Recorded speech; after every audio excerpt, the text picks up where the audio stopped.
The rainy season began in early summer, and June had been no exception. It did not surprise the man when he discovered rainwater dripping from his dining room ceiling. Shrugging it off, he placed a tall pot beneath the leak and expected it to stop on its own. However, it continued to rain, and before he knew it, the pot would threaten to overflow. He had to dump the water out first thing in the morning and straight after he returned home from work.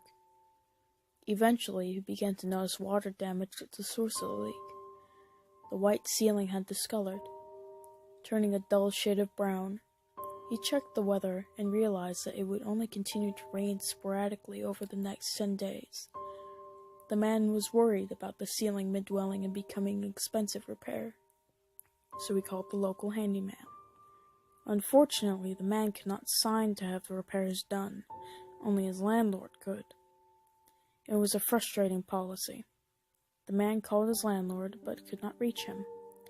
He left him a few voicemails detailing how the damage was becoming progressively worse.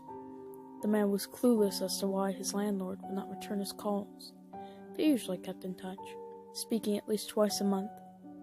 Finally, he reasoned that he would not be held accountable for any damages sustained. One night, the man was startled awake by a massive thump. He quickly turned on his bedside lamp, and just vaguely, he could see an overturned table and a large shape laying across it. He sprinted out of his apartment and called the police, gagging at the smell. The man sat at the police station with a blanket wrapped around his shoulders and a coffee mug resting in his hands. He did know one thing. There had been a dead body in the ceiling, and the water had saturated it so badly that it caved under the weight. So far, the body was unidentifiable, due to the rainwater, and was being autopsied.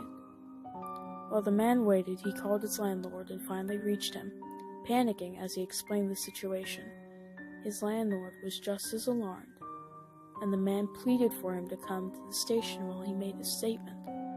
The man paused as the detective crossed over to him and lowered his phone, wondering if the body had been identified. His blood immediately ran cold, and he shook his head with terror. The body belonged to Richard Thompson, his landlord. He had died over a year ago, and that's not what disturbed him the most. If his landlord was dead, then who was pretending to be him?